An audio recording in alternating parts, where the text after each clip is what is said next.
boa noite, pessoal. Sejam todos muito bem-vindos à nossa live de altas habilidades e superdotação. Bem, para quem não me conhece, eu sou Vanessa Tolo de Medeiros, sou pedagoga, tenho uma especialização em psicomotricidade e um mestrado em educação. Hoje eu atuo como diretora pedagógica da Secretaria de Educação do município de Videira, aqui do nosso município. Então, hoje estarei mediando a live proposta pelo Centro de Inovação de Videira, marcando o Dia das Altas Habilidades e Superdotação, que é celebrado no dia 10 de agosto. Eu tenho aqui o prazer de apresentar as nossas participantes da live e vou apresentá-las uma a uma. Eu convido a Thaís Zanete Monadori Souza, ela é psicóloga, neuropsicóloga, especialista em avaliação psicológica, especialista em neuropsicologia e especialista em psicopatologia e especialista também em psicopedagogia. Essa é a Thaís, a nossa psico.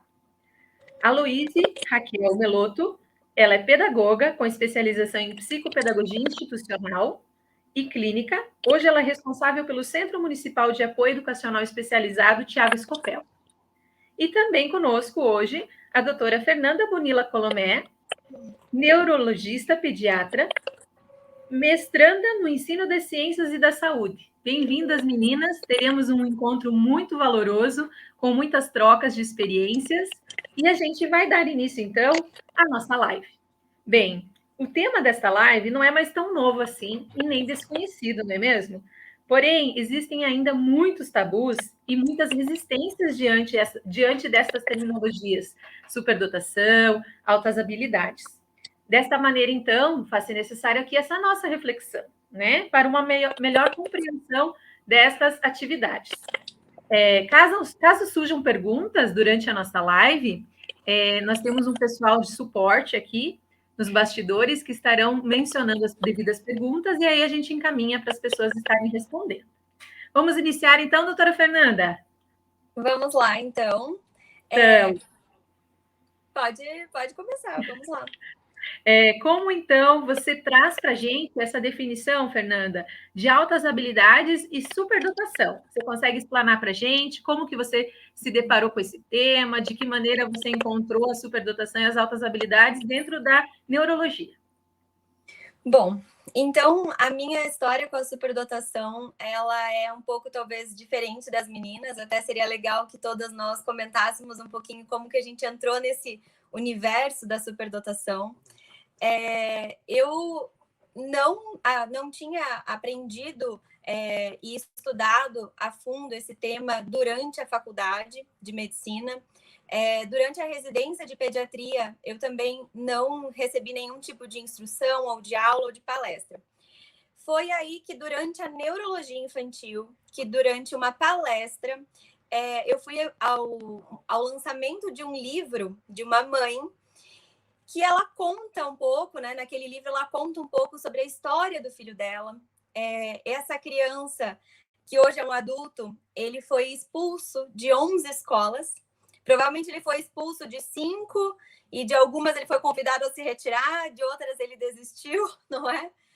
E ele tem superdotação. Ele foi diagnosticado com superdotação. Então, isso me trouxe muita angústia, porque, assim, ao meu ver, eu ficava me perguntando, né?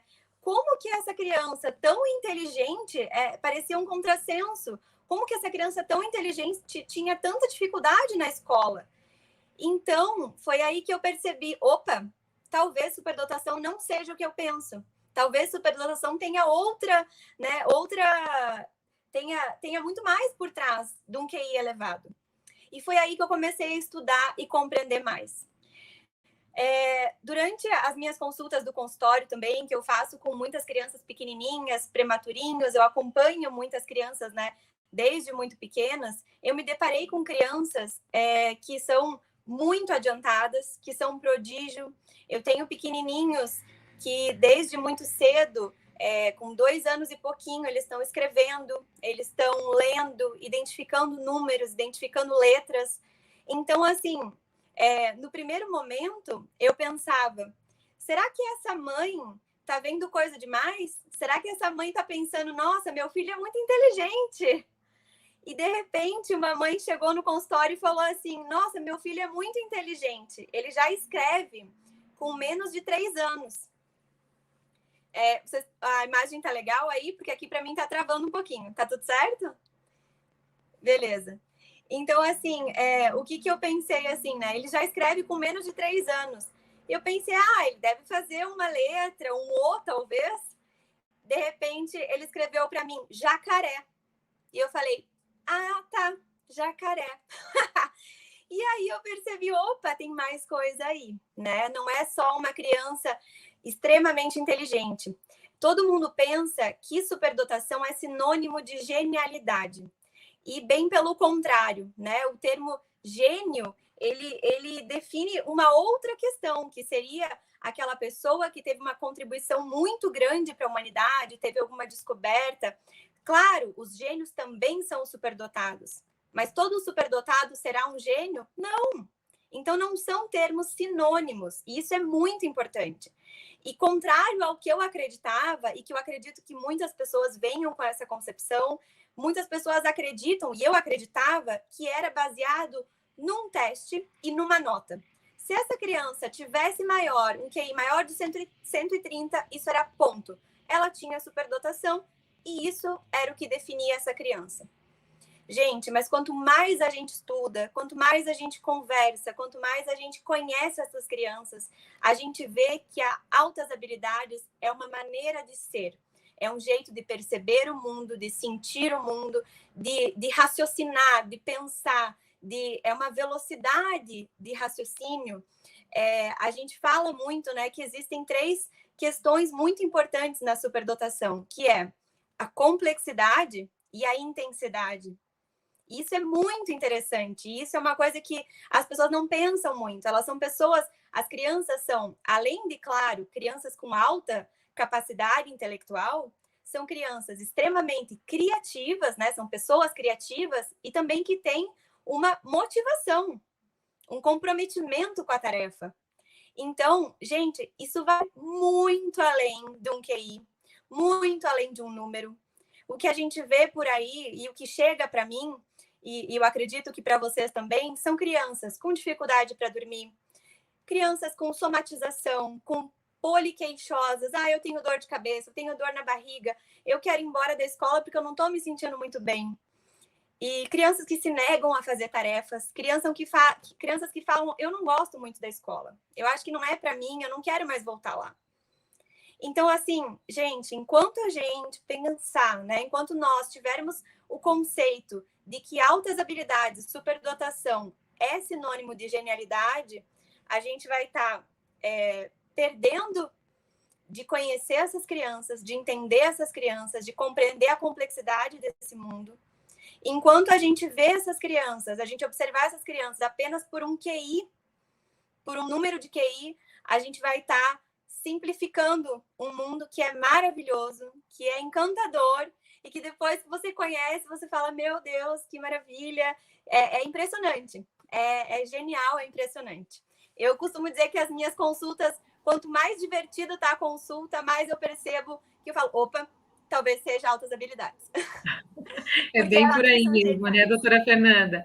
Eu acredito que seja assim, que caiba totalmente aqui a fala da Thaís e da Luíse, né, de como elas se deparam com essa superdotação, essas altas habilidades nos diferentes ambientes, né? Na nossa experiência de sala de aula, eu com mais de 15 anos aí de educação, né, também tenho encontros muito gratificantes com esses QIs elevados, né? E eu acho que é muito importante essa sensibilidade, esse olhar que você bem colocou. Que enquanto a gente tratar de números, a gente não vai poder aproveitar e a gente não vai poder deixá-los aproveitar desta vida, desta vivência e das experiências. Então, eu passo a palavra para a Thaís. E antes disso, Thaís, só me permita agradecer a interação do público, que o pessoal está bastante animado na live. Continuem assim. Se tiverem perguntas, sintam-se à vontade. Obrigada pela presença. Vamos lá, Thaís. Boa noite. Boa noite, Vanessa. Então, para além, né, dessa questão conceitual, de terminologias, da questão do QI, a gente precisa pensar muito nessa questão, nessa dimensão socioemocional da superdotação. que essas características, então, elas abrangem tanto aspectos cognitivos, como aspectos emocionais, de personalidade, e também aspectos psicomotores. Então, muitas vezes, a gente tem essa visão mistificada, né, da questão da superdotação. E também pensarmos que, embora nós tenhamos características em comum, não existe um padrão, não existe uma regra, não são todos os superdotados que vão apresentar as mesmas características e que vão se destacar nas mesmas áreas. Então, assim, cada ser é único, ele tem as suas particularidades, nem todos encontram dificuldades de ajustamento social, como costumeiramente eu ouço, né? Nem todos apresentam desregulação emocional, mas que naqueles casos que essas situações aparecerem, que isso sim seja um fator de alerta, que nós possamos dar suporte tanto para as crianças, a gente fala em criança, né? Mas existem muitos adultos superdotados, porque os nossos adultos foram crianças, né? Um dia, e que, em sua grande maioria, não foram diagnosticados, né? E aí entra numa questão que se fala muito em diagnóstico, né, Fernanda? E a gente ouve muito falar, mas o diagnóstico da superdotação, o diagnóstico das altas habilidades, e que não é um diagnóstico, não tem um CID para isso, mas é uma condição, realmente, como a doutora Fernanda falou, é uma forma de ser, de pensar, de sentir que é diferenciada. E que a gente possa, então, dar esse suporte tanto para as crianças, como também para suas famílias, para a escola.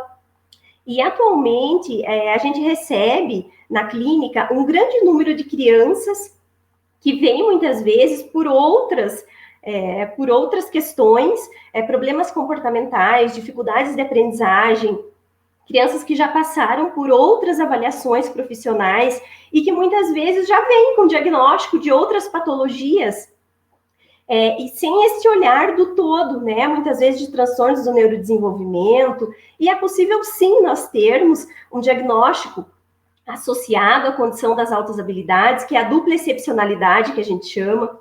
Nós podemos ter casos de crianças com altas habilidades e que tenham um diagnóstico de transtorno de déficit de atenção e hiperatividade, pode ter um transtorno de ansiedade associado, pode ter um transtorno opositor, a criança pode ter uma questão do transtorno do espectro autista associado, mas isso não é uma regra, né?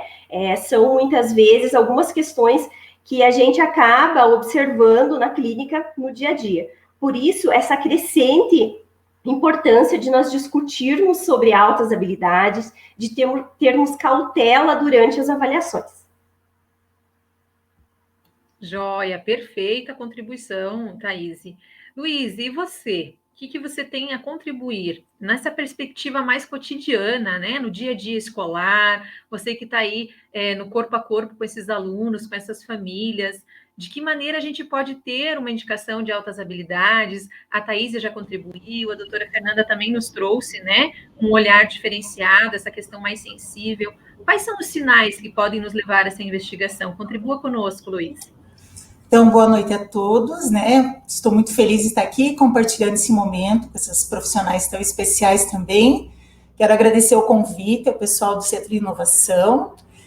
E assim, na área da escola, no âmbito escolar, a gente acaba tendo uma outra situação, que é quando esses alunos que têm altas habilidades e superdotação, muitas vezes eles passam despercebidos.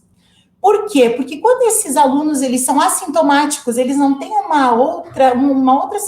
um outro sintoma que o leve a ser indicado para uma consulta com um psicólogo, ou o leve para ser uma consulta com um neuropediatra, ele acaba passando despercebido.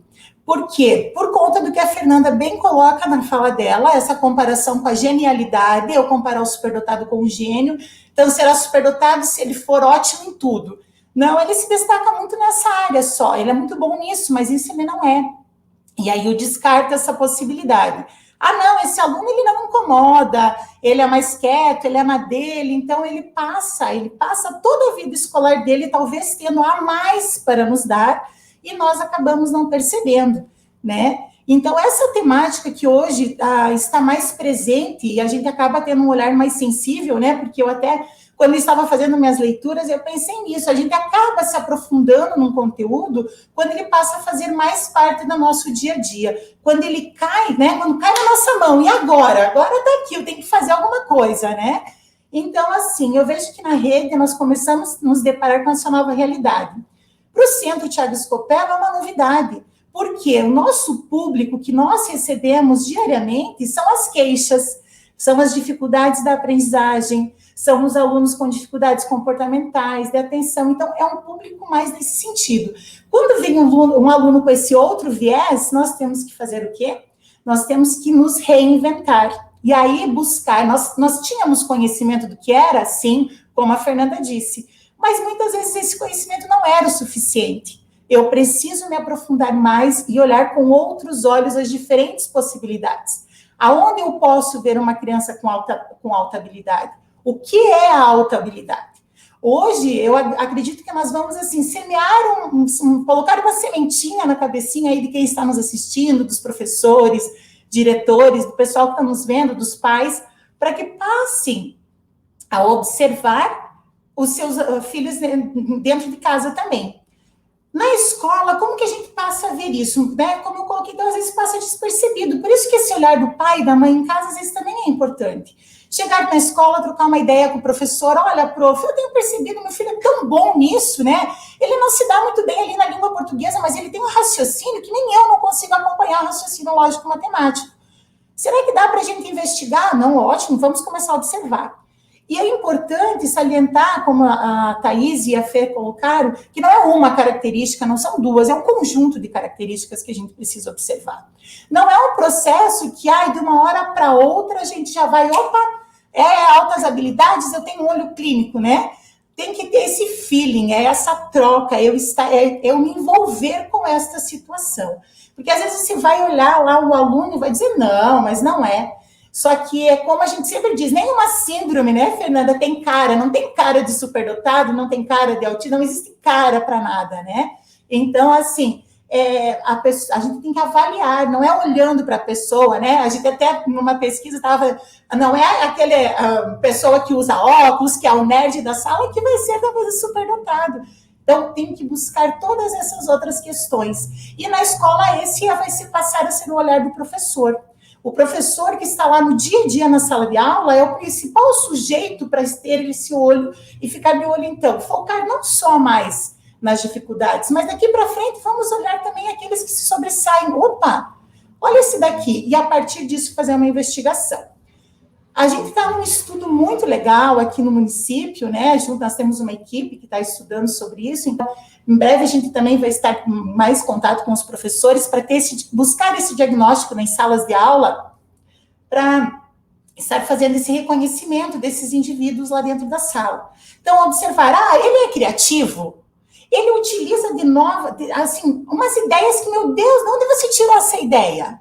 Aí a prof propõe uma maquete, ele faz uma coisa que nem a prof pensou em fazer. Então, aí eu começo o quê? Opa, fulano, são esses indícios que eu vou olhar. Quando essa criança ela vai além daquilo que se pede. Quando ela sempre está um passo à frente daquilo que você pensou. Isso pode ser um indicador. Essa criança se chateia muito, se aborrece muito fácil com os colegas. Não é porque ela esteja chata ou inconveniente. Às vezes é porque aquilo para ela é muito... Meu Deus, fez essa pergunta. Se ele sempre faz isso, será que é porque ele é chato? Ou será que para ele aquilo é muito óbvio mesmo? Sim. Então, esse olhar, né, é importante a gente ter. Esse cuidado, esse feeling de eu estar tendo. Não, ele é muito participativo, ele sempre tem a resposta, as respostas dele são mais elaboradas, ele se destaca em mais do que uma área, ele se envolve. Quando eu coloco um projeto, esse aluno se envolve. Que aí vem aquela questão do que coloca o Renzulli, que é um dos estudiosos que a gente está se aprofundando sobre as altas habilidades, dos 3 anéis, aonde eu conto o QI, sim, eu tenho que ter o QI, mas eu também tenho que ter a questão da criatividade e o envolvimento com essa atividade. Quando eu tenho a união desses 3 aspectos, então, a gente vai encontrar uma criança que tem essa alta habilidade, superdotação. E isso não é um processo que pode acontecer da noite para o dia, né? A gente tem que começar olhando aos poucos e investigando. E aí, a partir da escola, a gente vai vendo essas suposições, chama os pais para uma conversa, vê se eles enxergam isso em casa também. né? Olhar ele nos outros aspectos da escola, não só na sala de aula, como ele interage no recreio, como são as brincadeiras dele. E depois a gente faz os encaminhamentos a outros especialistas, busca ajuda com psicólogos, busca ajuda com neuropediatra, né? E é importante lembrar que nunca é tarde. Então, assim, às vezes a gente foca na criança lá no ensino fundamental 1, mas eu tenho o ensino fundamental 2, mas eu tenho o ensino médio. Precisa da continuidade, né, Luiz? Na mercê, né? Perfeito. Muito, muito bacana a tua contribuição, e é importante a gente salientar, né, para a comunidade, para todos aqueles que estão nos assistindo, participando da live, que o nosso grupo de trabalho da educação especial, ele tem um olhar bem minucioso, né, para essa questão das altas habilidades, e que o estudo está em pleno início aí, a gente está com uma ebulição de pensamentos e ideias. Bacana, olha só o comentário do Jean Carlos. Estou compartilhando essa live pelo Zoom com 30 professores do município de Anita Garibaldi. Legal, obrigada, Jean Carlos, pelo prestígio. Muito bem, bem-vindo, pessoal, lá de Anita Garibaldi, então, com a gente aqui na live. Vamos seguindo aqui. Doutora Fernanda, de novo com você a minha bola, tá? Comprova-se de que maneira as altas habilidades, como que é um diagnóstico que a gente consegue comprovar essas altas habilidades? É apenas um questionário, tem uma anamnese, a própria Luísa acabou de colocar, né, os encaminhamentos partem dali, normalmente é lá no núcleo escolar que vai surgir essa demanda e esse início de tudo, né? E depois a gente vai atrás, através dessa troca, dessa mediação da escola, a gente vai para a neuropediatra, a gente vai para a psicóloga, a gente vai para a psicopedagoga, né? Então, como é que se dá isso, Fernanda? Bom, exatamente, né? A gente tem, da mesma maneira que a gente está fazendo essa live, a gente faz esse diagnóstico. É um time, né? E eu digo assim, quando a gente fala em diagnóstico, a gente lembra muito de transtornos. Então, a gente, na verdade, na questão de altas habilidades, a gente faz uma constatação. Esse é o grande termo, né, que eu acho que a gente utiliza mais. Você constata que a criança tem altas habilidades. Então, essa criança ela vai ter que passar por uma avaliação multidisciplinar. Esse diagnóstico, né, essa constatação, ela é feita a partir de uma observação de vários critérios, né, várias características. Essas características, elas vêm, é um jeito de ser. Então, não é uma questão que simplesmente surge nessa criança no último mês. Doutora, eu percebi que há um mês ele... Não, é um jeito de ser diferente, né? Então, o que eu faço, né? Depois, após a minha avaliação, que geralmente eles vêm por queixas inespecíficas, como dificuldade de sono, ou uma questão de ansiedade, ou uma dificuldade escolar, muitas vezes, dificuldade de se concentrar, porque essa criança, muitas vezes, é confundida realmente com outras questões, como o TDAH, por ter um pensamento muito divergente, né? Então, essa criança acaba não se concentrando ou não se focando na aula e vem por questões assim para mim. E é aí que eu encaminho, então, para uma avaliação neuropsicoeducacional, que é extremamente importante. E eu passo a bola, então, agora para minha colega Thaís, que é quem me ajuda bastante também. E eu acho que esse contato que nós estamos tendo, né, com a Luísa, com a Thaís e também com a Vanessa, é muito importante. Eu acho que ninguém faz nada sozinho, né? E assim, tá todo mundo vendo a mesma criança, o mesmo paciente, e é só assim que a gente faz. Eu digo assim, ciência de verdade, né? Ciência com amor. Quando a gente trabalha em grupo, quando a gente trabalha em conjunto e trabalha em time. Então, é exatamente na prática o que eu faço. Então, eu passo a bola para a Thaís, solicito uma avaliação neuropsicoeducacional e também eu solicito relatório da escola. Eu estou ouvindo um barulhinho. Eu solicito também um relatório escolar também, para compreender o parecer da família também, um relatório, né, assim, uma anamnese familiar e também um relatório dos profs, para ver o parecer dos professores que mais conhecem aquela criança. E é isso. Então, Fer, é exatamente isso, né? A gente não faz nada sozinho, a gente não avalia sozinho, é um conjunto, e essa avaliação multiprofissional, ela é extremamente rica e importante dentro do processo. Então, quando eu recebo esses casos de suspeita, né, para investigação de altas habilidades, superdotação, então a gente inicia sempre com a anamnese, com a família, preferencialmente que venham pai e mãe, né, que venham os dois, e a gente faz essa entrevista inicial, e a partir dessa entrevista inicial, a gente vai selecionar qual é o melhor protocolo de avaliação neuropsicológica para essa criança, investigando todos esses aspectos e funções neuropsicológicas básicas de atenção, concentração, memória, inteligência, linguagem, habilidades escolares, funções executivas. Então, a gente faz aí um rastreio, né? Avaliamos toda essa parte de funções neuropsicológicas e acrescentamos, então, um protocolo específico para a investigação das altas habilidades. Porque nós temos, então, escalas, checklists, que são específicos para essa avaliação também. E, junto com isso, é claro que a gente faz a entrevista com a escola, às vezes através de questionários, contato telefônico, e-mail, solicita o relatório. Temos esse contato com a família também. Já aconteceu casos, às vezes, da criança vir e a mãe relatava, olha, mas ela tinha um desempenho muito bom na natação, lá no inglês. Aí tu faz essa ponte, faz esse contato com a professora de inglês lá do cursinho, com o professor da natação, porque tem muita coisa que a gente não consegue observar dentro do consultório, né?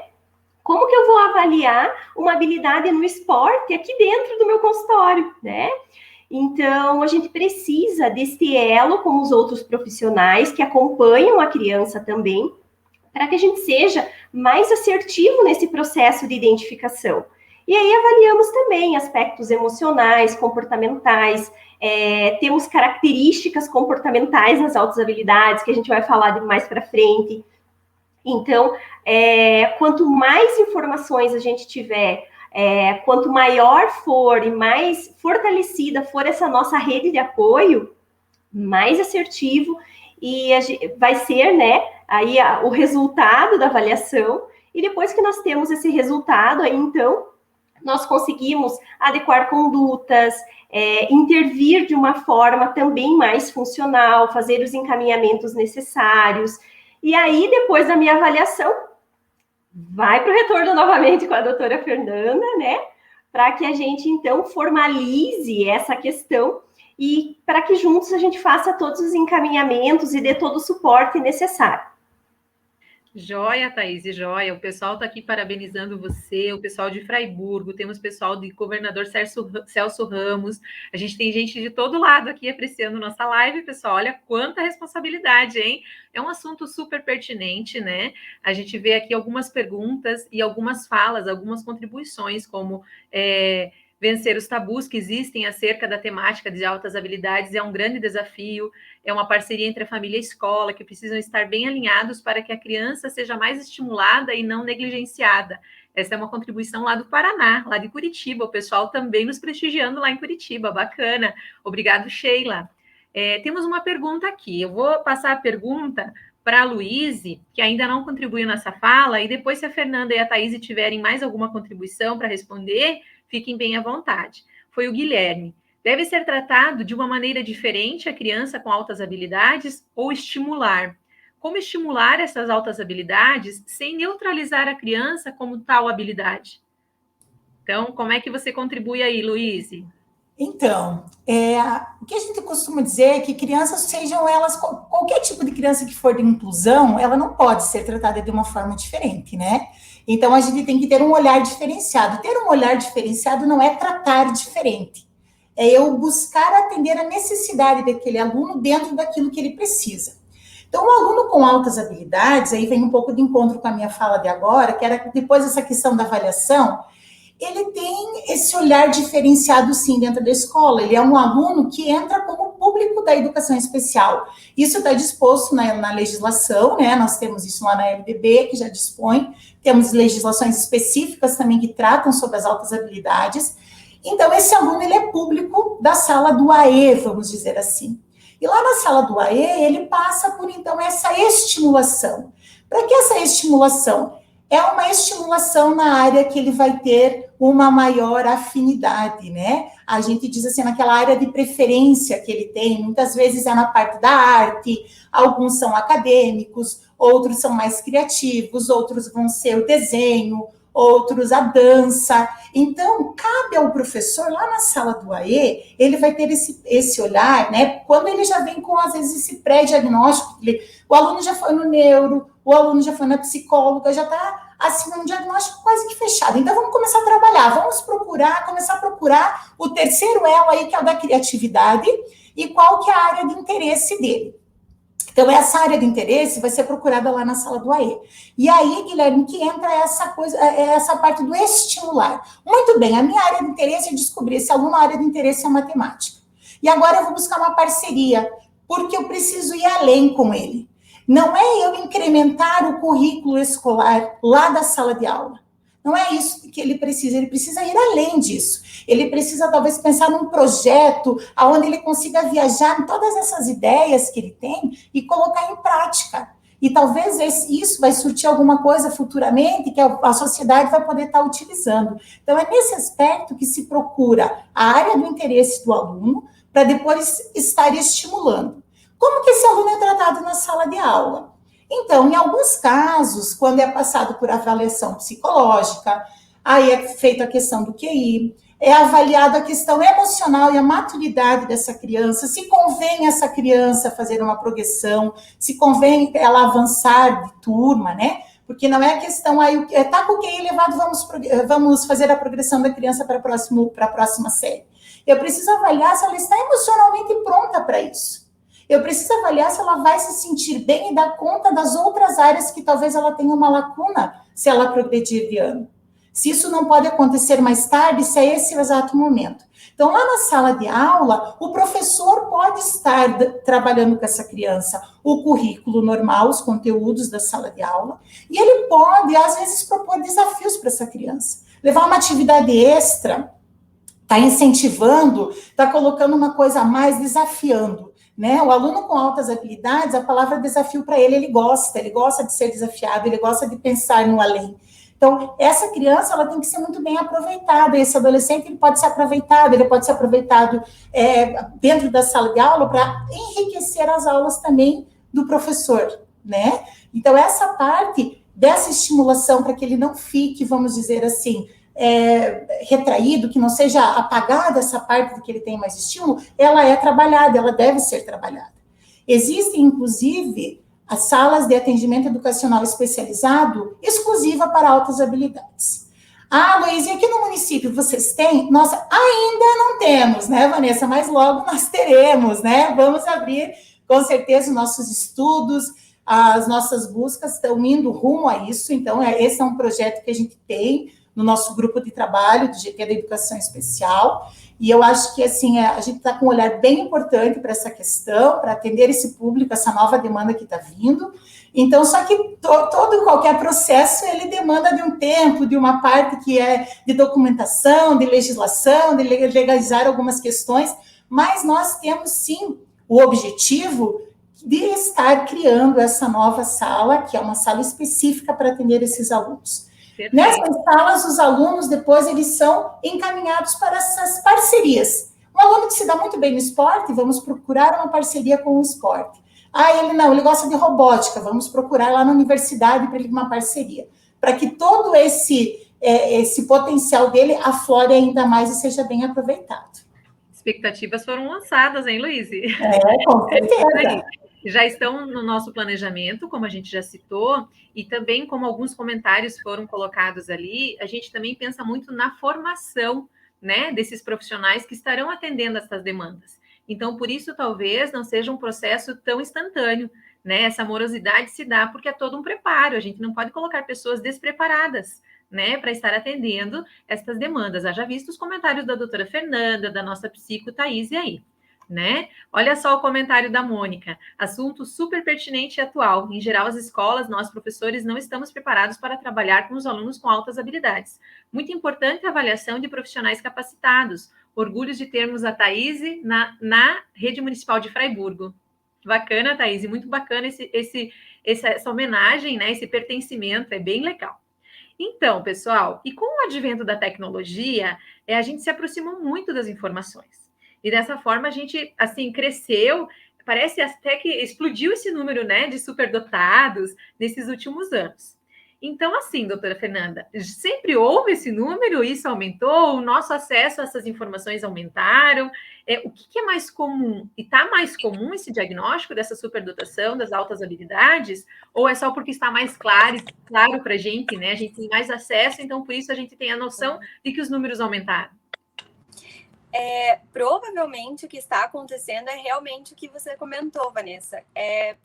Como o conhecimento, né, está mais disseminado e como, da mesma maneira que eu acredito que eu, como neuropediatra, tive essa outra visão e hoje tenho um conhecimento muito mais abrangente do que as altas habilidades, a partir do momento que o médico também tem esse conhecimento, que anteriormente era mais uma visão de que era um conhecimento da psicologia, da psicopedagogia, da pedagogia, eu acredito que a gente tem se aproximado muito, sim, dessa constatação.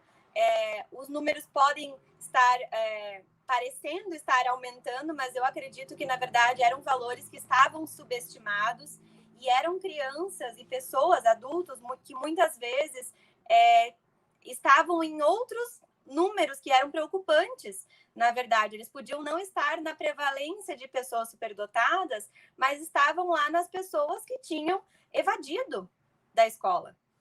Então, assim, não é raro eu escutar de pais que são, assim, pais de pacientes, né, que são superdotados e que eu vejo que esses pais também têm uma habilidade muito grande, uma capacidade muito alta cognitivamente, eles falarem assim, olha, eu terminei a escola, mas eu optei por não fazer nenhuma faculdade, porque eu quis abrir o meu próprio negócio, eu não quis ir adiante, eu achei que aquele conhecimento da faculdade, né, era muito cansativo para mim estudar já no colégio, e aí quando eu me deparei com uma graduação, eu achei muito cansativo passar por um outro processo, e eu optei por abrir o meu negócio.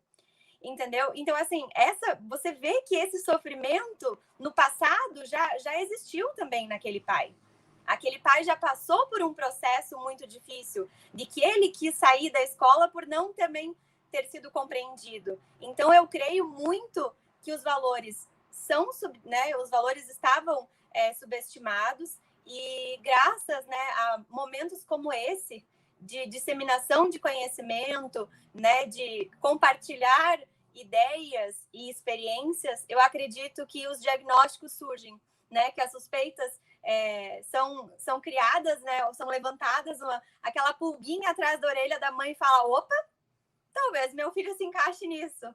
Então, eu acredito que a partir dessas iniciativas e essa ideia, gente, de trazer essa live é exatamente para isso, para que a gente levante a bola, né, da questão e crie esse tema, né, esse momento de discussão sobre altas habilidades, que a gente abra a mente sobre o que são altas habilidades, que não é aquela criança gênia, que é um cientista, que está só lá na matemática. Não é isso, gente. Se vocês saírem sabendo disso e com uma ideia muito mais ampla de que altas habilidades pode ser uma criança extremamente sensível, pode ser uma criança que desenhe muito bem, uma criança que se comunique muito bem, uma criança que seja líder, que tenha esse espírito de liderança, né? Então, se a gente abrir a cabeça já para esse momento, eu acho que já está válido. E que futuramente, né, a nossa cidade seja, né, a nossa região, eu acredito, seja pioneira nisso. E eu tenho muito orgulho da nossa região por abraçar causas assim, e eu acredito que é assim que a gente enfrenta, né, os desafios. Desafio é desafiador para todo mundo. Não é fácil para mim, não foi um tema tranquilo para mim. Eu tive que estudar, como todas nós tivemos que estudar. Mas eu acredito que um passo bem dado é quando você fala, opa, primeiro passo tem um desafio, estou encontrando uma questão. E é o que a prof. Louise falou, já temos, né, esse momento, uma sala estruturada? Não, mas está tudo bem. A questão o que eu acho difícil é quando você encontra o desafio, você fala, não, é muito difícil, não é meu problema, vamos, né, outra vez, a gente conversa de outro jeito, isso não existe aqui na minha cidade.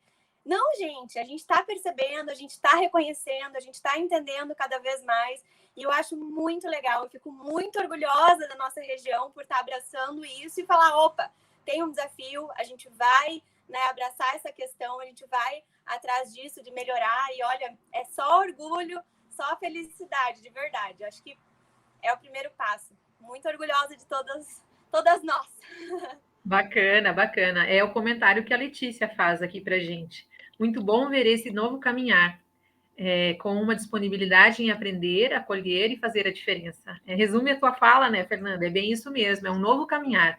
É um desafio para todos nós, para a família, para os médicos, para os psicólogos, para os pedagogos, para os psicopedagogos, né, Luiz? Então, assim, eu acho que é bem esse o olhar diferenciado que a gente precisa ter. E como você bem colocou lá no início da tua fala, Fernanda, às vezes a gente não consegue compreender, né, como que esta criança ou este adulto externa essa questão das altas habilidades. Por vezes, a parte intelectual dele é tão bem resolvida, tão aquém, né, daquilo tudo que se apresenta, que ele fica introspectivo, que ele não consegue se comunicar. E aí, sim, vem o olhar do educador, o olhar cuidadoso daquele profissional que vai acompanhar, dessa equipe multidisciplinar que vai dar esse encaminhamento, para que a gente consiga também desenvolver as outras questões dessa criança, desse indivíduo, que a gente não bata somente na tecla da genialidade, não, ele é muito bom naquilo, vamos investir somente naquilo. Não, ele tem que ser bom em relacionamento, ninguém é nada sem se relacionar, né? Essa troca, ela tem que existir, e se ele é muito bom nisso, esse conhecimento também precisa ser partilhado. Eu sempre costumo dizer para a equipe que conhecimento só é conhecimento quando ele é partilhado. Se ele só parte minha, ele não é conhecimento, ele é meu conhecimento. Né? Então, a gente precisa fazer essa partilha, a gente precisa compartilhar disso, que é o que a gente está fazendo nessa live aqui tão bonita e tão apreciada por todos, né? E se tratando de um desenvolvimento psicológico, né? Acho que aí vai a Thaís para a nossa mesa agora, e eu acredito que a Fernanda e a Luísa também consigam contribuir na sequência. Tá? Então, e se tratando de um desenvolvimento psicológico, quais as características, as principais, assim, na questão emocional, comportamental de uma pessoa com altas habilidades e superdotação? Como eu acabei de colocar, né? Às vezes a criança, o indivíduo fica muito introspectivo, de que forma a gente consegue avaliar isso, de que maneira eu consigo contribuir, né, para que essa criança consiga evoluir positivamente nessa questão. Com a palavra, Thaís.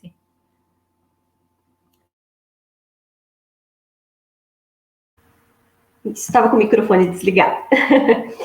Então, como eu falei anteriormente, cada criança é única e tem a sua particularidade, então nós não temos um padrão, mas nós temos sim características que são comuns e que são observadas com certa frequência nos pacientes que chegam para avaliação. Então, uma dessas características é a intensidade. A doutora Fernanda falou sobre isso lá no início, quando nós começamos a live. Então, geralmente, as crianças manifestam essa intensidade. Podemos ter uma criança mais enérgica, muitas vezes mais inquieta, ela pode ser mais reativa emocionalmente, pode acabar manifestando as suas emoções de uma forma realmente mais intensa, com certa dificuldade em tolerar frustrações, com comportamentos mais impulsivos em algumas situações também. É comum nós observarmos um alto nível de ansiedade, mudanças de humor muitas vezes aparecem também, crianças que ficam mais entediadas facilmente, que vêm com essa queixa de problemas comportamentais ou de dificuldades atencionais em sala de aula, por conta de que aquilo talvez não está interessante ou está aquém da sua capacidade, do seu potencial. Então, é uma criança que acaba dispersando, né, com bastante frequência em sala de aula. As crianças que pedem com muita frequência para ir ao banheiro, que se distraem, que se envolvem com assuntos aleatórios, mas também que são muito empáticas, crianças que têm esse poder de se colocar no lugar do outro, que têm um senso de justiça muito aguçado, que às vezes se incomodam com a questão da desigualdade social, que são aqueles que vão defender o coleguinha, né, que muitas vezes são o porta-voz do colega em algumas situações também. Em alguns pacientes, e não menos comum, eu observo também uma hiperexcitabilidade sensorial. O que seria? Seria essa resposta sensorial mais aguçada, crianças que são mais sensíveis de um ponto de vista sensorial, audição, tato, olfato, paladar, e aí, muitas vezes, são confundidas com outras patologias, com sintomatologias de outros diagnósticos, mas quando, na verdade, elas têm essa entrada sensorial também mais aguçada. E, às vezes, acabam manifestando desconfortos, com a etiqueta da roupa, ou com aquele barulho que incomoda. Então, assim, são situações que aparecem bastante também durante a avaliação, características, né? E são indivíduos, sem sombra de dúvidas, que têm uma complexidade, né, muito grande, e que também aparece essa questão desse alto poder de determinação, de envolvimento em atividades, em tarefas, né, do seu interesse, o engajamento com a tarefa, falando lá do Renzulli, né? E aí eu quero trazer, assim, também o que é muito importante frisar, que a gente não pode atrelar a questão das altas habilidades ao quociente de inteligência, ao QI. Porque nós temos crianças que não têm um potencial intelectual em termos de QI superior à média, mas que manifestam, sim, características comportamentais e habilidades específicas em áreas de interesse. Vou dar um exemplo bem comum aí, de que todo mundo conhece, o Neymar. Talvez se nós aplicássemos um teste de QI no Neymar, não daria superior a 130, né? Nem na casa dos 120, talvez, aí, né? Que seria um médio superior. Talvez ele teria um QI mediano, mas é indiscutível a alta habilidade que ele desenvolveu, que ele tem na área do esporte, na área do futebol propriamente dito. Assim como a gente tem Beethoven e uma série de outros, né, que eu poderia citar, que desenvolveram, né, essa habilidade em áreas específicas, em áreas de interesse. Seja no esporte, seja na arte, seja na música, né?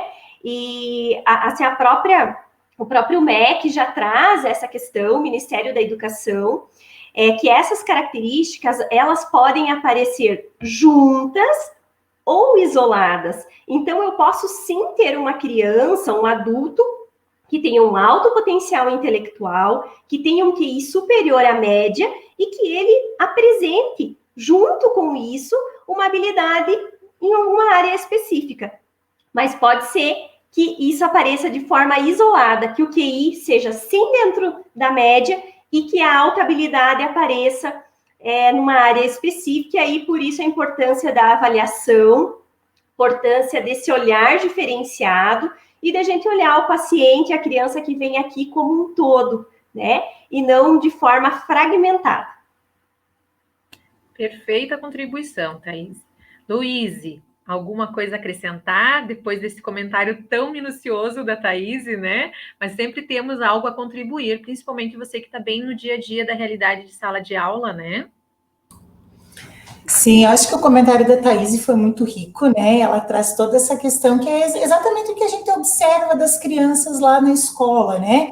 Que consegue ter essa visão, às vezes, esse diferente, e a gente se depara com isso e às vezes não sabe. O professor, ele está tão envolvido com a rotina da sala de aula que às vezes ele não sabe por onde começar, né, se depara com uma situação, às vezes um transtorno comportamental, e ele foca, o professor faz o seu hiperfoco naquilo, e acaba não conseguindo ver outras habilidades que o aluno tem, né, porque se sobressai, às vezes, aquela que é a negativa, vamos dizer assim. Nós, seres humanos, a Thaís está aí, é psicóloga, mas a gente tem essa característica de ver primeiro aquilo que é o negativo, até quando a gente vai falar da gente, para falar das qualidades, às vezes é mais difícil do que falar dos defeitos, né? Então, a gente tende a ter esse olhar um pouco mais assim, para estar olhando aquela problemática. Mas, por trás disso, eu acho que é sempre importante estar avaliando o porquê que isso está acontecendo.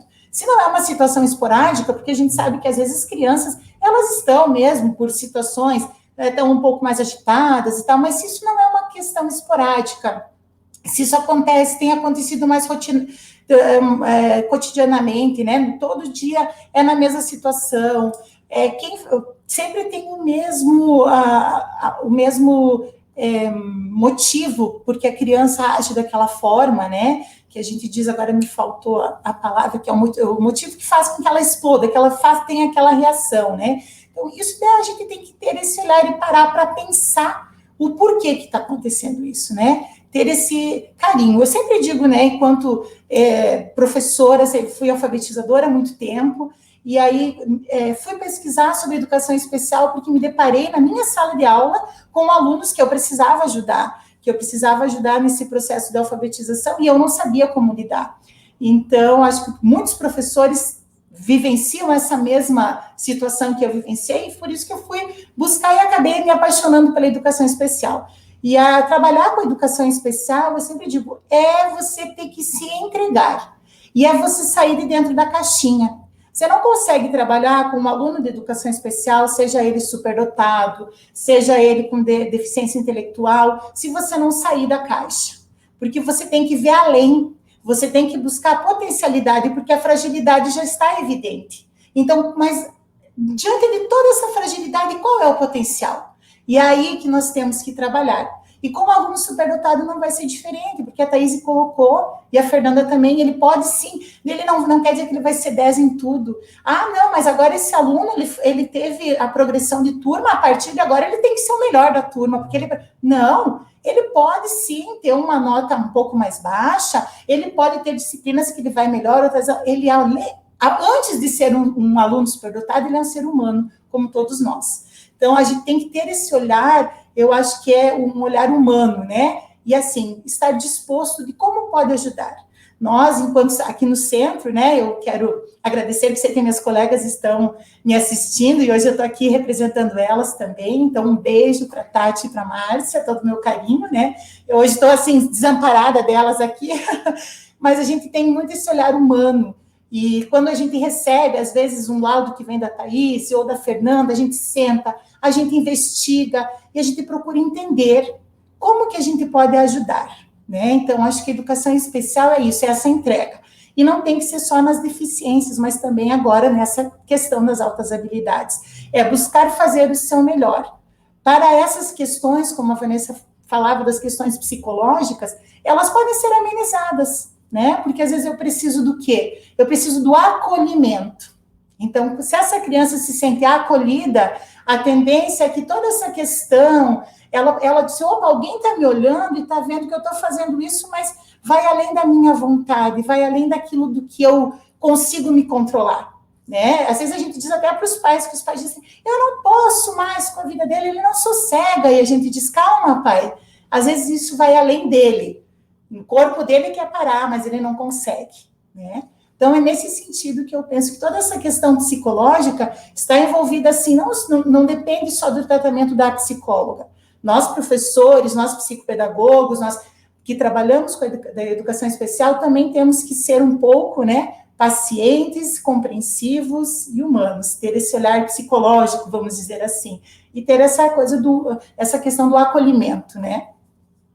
Perfeito. Então, agora, nós já estamos nos encaminhando para o final da nossa live, né? Eu gostaria das contribuições das nossas 3 ilustres participantes, né? Tivemos muitos elogios aqui para todas. Que bom termos esta partilha, que bom podermos, né, falar destes temas tão abrangentes, tão reais, tão próximos do nosso dia a dia, da nossa rotina. Surgiram algumas dúvidas que eu acredito que sejam bem pertinentes para finalizarmos. Uma delas é da Aline, da participante Aline, que coloca ali. Ótima live, porém, surge uma dúvida. As altas habilidades podem ser confundidas com superestimulação? E aí, doutora Fernanda, Thaís e Louise, podem cada uma de vocês dar a sua contribuição para respondermos a Aline. Então, da minha parte, essa pergunta eu mesma já me questionei, assim, né? Até que ponto essa criança, ela tem altas habilidades ou ela é uma criança muito estimulada? E aí que, assim, vendo essas crianças, conhecendo elas, observando, pedindo para que as mães façam vídeos, me mandem as atividades que elas fazem, eu vou dizer, assim, que não. Por quê? Porque, obviamente, que um ambiente enriquecedor, um ambiente que haja estímulos, que pais tragam livros e tragam atividades enriquecedoras, isso é bom para qualquer criança? Sim. Pais né? Crianças, isso a gente a gente pode abordar num outro momento, mas assim, crianças com superdotação tem uma relação genética também, então pais poderiam também ter altas habilidades e por isso ter uma facilidade também de estimular essa criança? Sim, né? Então, logo, esse ambiente seria mais enriquecedor. Ok, até aí. Só que, o que eu percebo? Todas as crianças, elas são, de certa forma, expostas aos mesmos desafios. O que acontece, ao meu ver, com as crianças desde muito pequenas, as crianças superdotadas, é a rapidez que elas adquirem aquele conhecimento. E a rapidez que elas utilizam aquele conhecimento e generalizam isso em outros momentos da sua vida. Então, além de você aprender coisas novas, é você adquirir aquele conhecimento e conseguir utilizar isso na tua vida. Entendeu? Para resolver outras questões que não são exatamente o mesmo problema.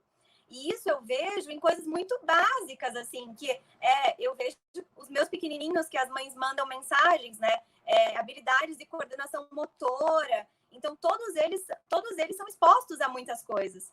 E essa criança, eu percebo que ela busca muito além do que outras crianças. Então, a criança superdotada, ela tem uma curiosidade intensa, uma busca por estímulos, por entender o mundo. Então, eu percebo que pode ter um ambiente enriquecedor? Ok. Mas uma mãe que superestimula vai causar uma superdotação? Não.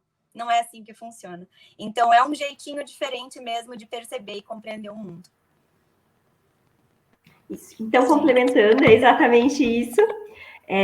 Porque se fosse assim, né, nós teríamos a estatística das altas habilidades da superdotação, ela seria muito maior, né?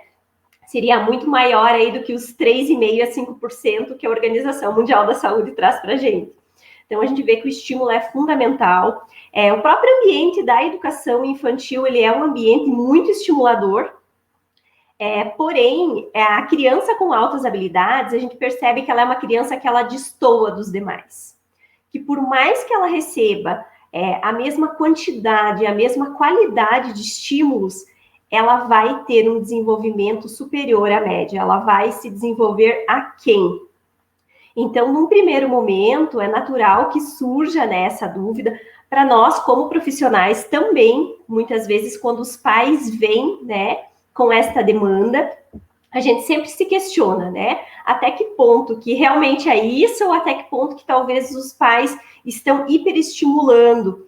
Mas a partir do momento que a criança vem para avaliação e que a gente olha ela como um todo e que a gente avalia, a gente vê que não é apenas, não, os pais estimularam leitura e escrita, a gente tem aí uma hiperlexia, a criança se alfabetizou aos 3, aos 4 anos de idade. Não é só isso, vai muito além, né? Por isso a gente fala em complexidade, porque não é um único fator.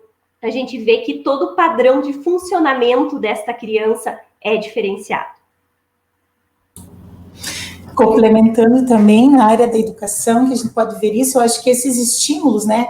O Renzulli coloca que toda criança nasce talentosa. Então, talentos todas vão ter. Mas a forma como a criança trata essa informação e ela se envolve com essa informação é diferente. Então, os pais podem estar estimulando, né? Dar um excesso de estímulos. Mas pode ser que essa criança chegue uma hora, ela canse disso. E ela não vai utilizar aquilo. Vai ficar um acúmulo de conhecimento, vamos dizer assim. A criança que tem a superdotação e as altas habilidades, ela utiliza esse conhecimento. Ela quer saber porque ela precisa daquilo para se envolver, para solucionar muitas vezes conflitos internos que ela tem. Então, ela deseja, o conhecimento. E nesse caso da estimulação, quem deseja o conhecimento é quem está transmitindo. Então, hoje em dia, nós convivemos muito com os pais, né, que tem essa ânsia, né, eu, enquanto alfabetizadora, sempre digo assim, deixa brincar, pode deixar brincar, tem tempo para ler e escrever, eu sempre digo isso, né, porque os pais acham bonito, às vezes, começar a ler antes e tal, mas se isso não partir da criança, pode, inclusive, criar bloqueios lá na frente. Então, essa estimulação, ela tem que ser dada com uma certa cautela, né, eu tenho uma experiência pessoal que eu posso colocar. quando eu tive minha filha, eu queria ensinar para ela as 2 línguas, que ela falasse inglês e português, porque eu, na época, era professora de inglês. E aí eu fui estimulando ela, até que chegou um dia que ela disse para mim o quê? Eu não quero mais. Ninguém fala assim, mãe, eu não quero mais falar as 2 coisas, eu não quero. Então, era partiu dela, eu que fiz uma super estimulação, ela tinha esse conhecimento, mas ela não quis. Então, isso não era de interesse dela. Aí pode, quem sabe, ser um comparativo complementando o que a Thaís e a Fernanda colocou. Ótimo, ótimo. Então, meninas, eu gostaria de retomar aqui que tivemos muitos comentários positivos, que a nossa fala foi pertinente, que foi enriquecedora. A minha eterna professora Lia, que está colocando aqui, que é uma alegria estar de volta aqui na terrinha. Estou muito feliz mesmo e realizada, professora. É de muita alegria a gente poder fazer essa partilha, né? E dentre tantos comentários aqui, tem um que coloca aqui que gostou tanto, aí ó, recriando e recriando, muito esclarecedora a fala das profissionais, que bom poder escutar a psicóloga, neuropediatra, psicopedagoga e professora juntas, trocando saberes, pois o sujeito não é compartimentado. Não as conheço pessoalmente, mas estou encantada com seus conhecimentos. Fica o convite, né? Fica o convite para o Recriando e Recriando, que venham nos conhecer pessoalmente, vai ser um prazer encontrá-los, conversarmos, fazermos mais trocas, né? Combinamos um final de semana que a Fernanda esteja por aqui, né, Fernanda? Marcamos aquele café gostoso e conversar com a gente mesmo, tá? E todo mundo aqui nos parabenizando, então a gente agradece demais a participação de todos, a interação, a live só foi rica desta maneira pelas contribuições do público, né? Nossa demanda era as altas habilidades e a superdotação, mas essa troca se faz muito importante, e só dela é que vieram esses comentários aqui. Tá? Então, agradeço em especial a doutora Fernanda, a nossa psicóloga Thaís, a psicopedagoga Luíse, pela partilha, pela disponibilidade, né? Agradeço a oportunidade também, em nome do Centro de Inovação, agradeço à Secretaria Municipal de Educação, um forte abraço a todos, muito obrigada e até a próxima.